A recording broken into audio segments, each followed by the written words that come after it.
ಸ್ನೇಹಿತರೆ, ನಮ್ಮ ವಿಡಿಯೋ ನೋಡುತ್ತಿದ್ದರೆ ದಯವಿಟ್ಟು ನಮ್ಮ ಚಾನೆಲ್ ಅನ್ನು ಸಬ್ಸ್ಕ್ರೈಬ್ ಮಾಡಿ. ನಿಮ್ಮ ಬೆಂಬಲವೇ ನಮ್ಮ ಶಕ್ತಿ.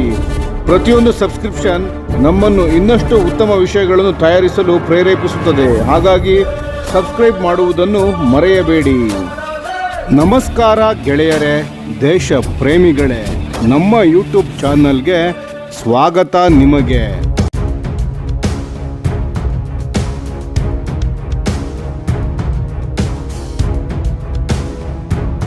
ಇತ್ತೀಚಿನ ಒಂದು ವರದಿ ಭಾರತೀಯ ವಾಯುಪಡೆಯ ಭವಿಷ್ಯದ ಸ್ಟ್ರೈಕ್ ಸಾಮರ್ಥ್ಯದ ಬಗ್ಗೆ ದೊಡ್ಡ ಚರ್ಚೆಗೆ ಕಾರಣವಾಗಿದೆ.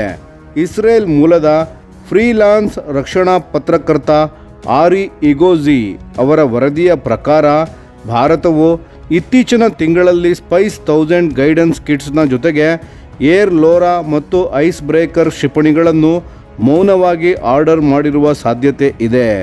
ಈ ವಿಷಯದ ಬಗ್ಗೆ ಭಾರತೀಯ ಅಧಿಕಾರಿಗಳಿಂದ ಇನ್ನೂ ಅಧಿಕೃತ ದೃಢೀಕರಣ ಬಂದಿಲ್ಲ.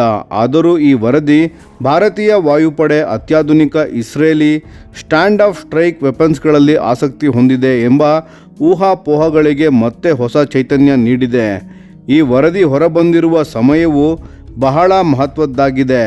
2025 ಡಿಸೆಂಬರ್ 29ರಂದು ರಕ್ಷಣಾ ಸಚಿವ ರಾಜನಾಥ್ ಸಿಂಗ್ ಅವರ ಅಧ್ಯಕ್ಷತೆಯಲ್ಲಿ ನಡೆದ ಡಿಫೆನ್ಸ್ ಅಕ್ವೈಷನ್ ಕೌನ್ಸಿಲ್ ಸಭೆಯಲ್ಲಿ ಸುಮಾರು $8.7 ಬಿಲಿಯನ್ ಮೌಲ್ಯದ ದೊಡ್ಡ ಖರೀದಿ ಪ್ಯಾಕೇಜ್ಗೆ ಅನುಮೋದನೆ ನೀಡಲಾಗಿದೆ.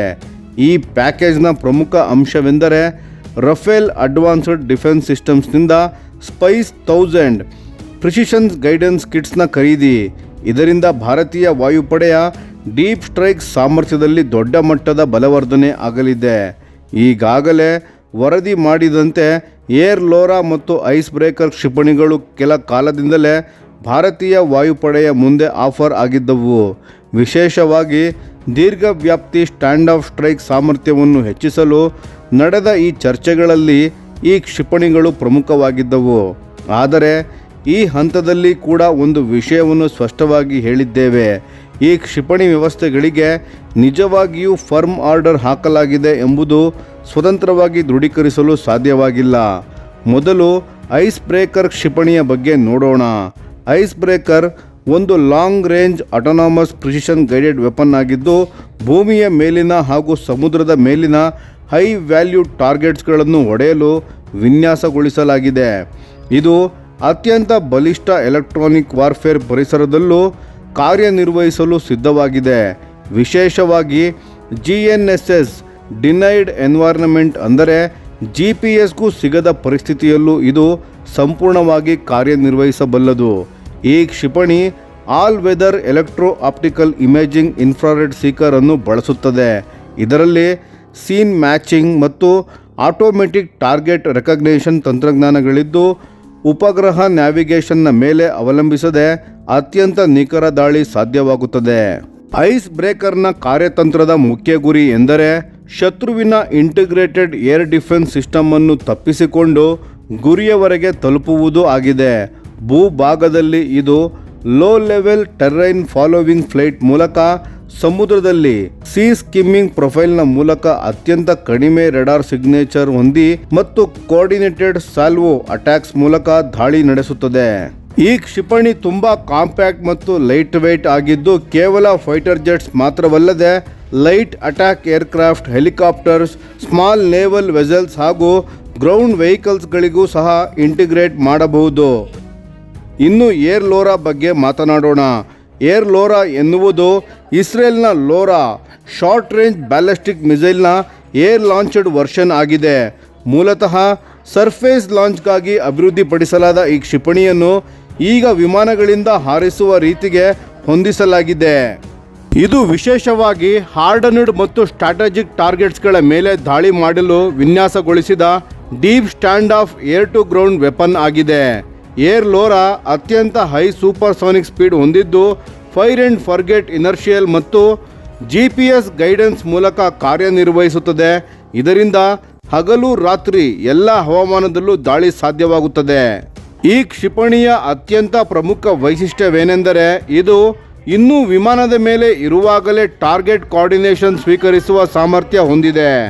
ಅಂದರೆ ಪಾಪಪ್ ಟಾರ್ಗೆಟ್ಸ್ ಅಥವಾ ಟೈಮ್ ಸೆನ್ಸಿಟಿವ್ ಟಾರ್ಗೆಟ್ಸ್ಗಳಿಗೆ ಅತ್ಯಂತ ವೇಗವಾಗಿ ಪ್ರತಿಕ್ರಿಯೆ ನೀಡಬಹುದು. ತಯಾರಕ ಕಂಪನಿಯ ಪ್ರಕಾರ ಏರ್ ಲೋರಾನ ಗೈಡೆನ್ಸ್ ಸಿಸ್ಟಮ್ ಶತ್ರುಗಳ ಜಾಮಿಂಗ್ ಪ್ರಯತ್ನಗಳಿಗೆ ಸಹ ನಿರೋಧಕವಾಗಿದೆ. ಏರ್ ಲೋರಾ ಇಸ್ರೇಲ್ ಅನುಸರಿಸುತ್ತಿರುವ ಒಂದು ದೊಡ್ಡ ತಂತ್ರದ ಭಾಗವಾಗಿದೆ. ಇದರಲ್ಲಿ ಬ್ಯಾಲಿಸ್ಟಿಕ್ ಮಿಸೈಲ್ಸ್ ಮತ್ತು ಲಾಂಗ್ ರೇಂಜ್ ಆರ್ಟಿಲರಿ ತಂತ್ರಜ್ಞಾನಗಳನ್ನು ಏರ್ ಲಾಂಚ್ಗೆ ಹೊಂದಿಸುವುದು ಪ್ರಮುಖವಾಗಿದೆ.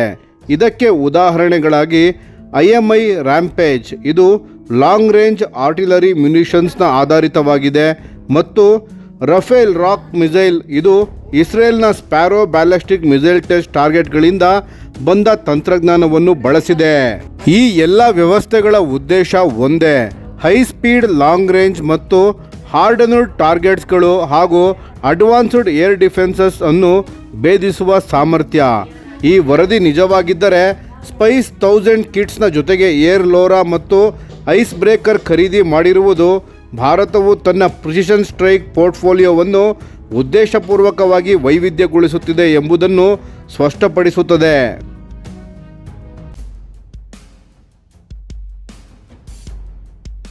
ಒಂದೆಡೆ ಗ್ಲೈಡ್ ಕಿಟ್ಸ್, ಮತ್ತೊಂದೆಡೆ ಕ್ರೂಸ್ ಲೈಕ್ ಆಟೋನಮಸ್ ವೆಪನ್ ಮತ್ತು ಕ್ವಾಸಿ ಬ್ಯಾಲಿಸ್ಟಿಕ್ ಮಿಸೈಲ್ಸ್.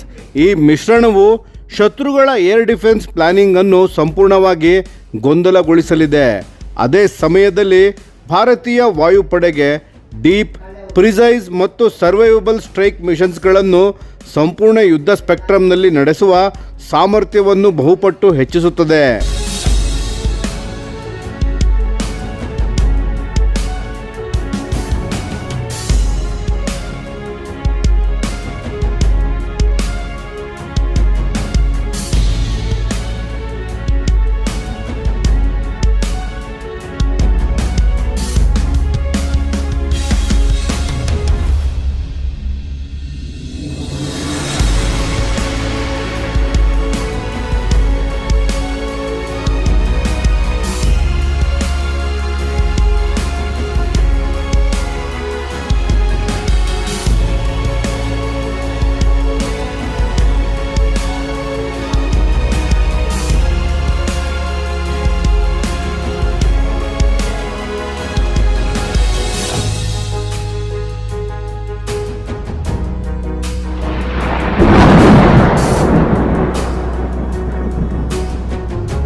ಈ ವಿಡಿಯೋ ನಿಮಗೆ ಇಷ್ಟವಾಗಿದ್ದರೆ ಲೈಕ್ ಮಾಡಿ ಮತ್ತು ನಮ್ಮ ಚಾನೆಲನ್ನು ಸಬ್ಸ್ಕ್ರೈಬ್ ಮಾಡಿ ಹಾಗೂ ಬೆಲ್ ಐಕಾನ್ ಒತ್ತಿ.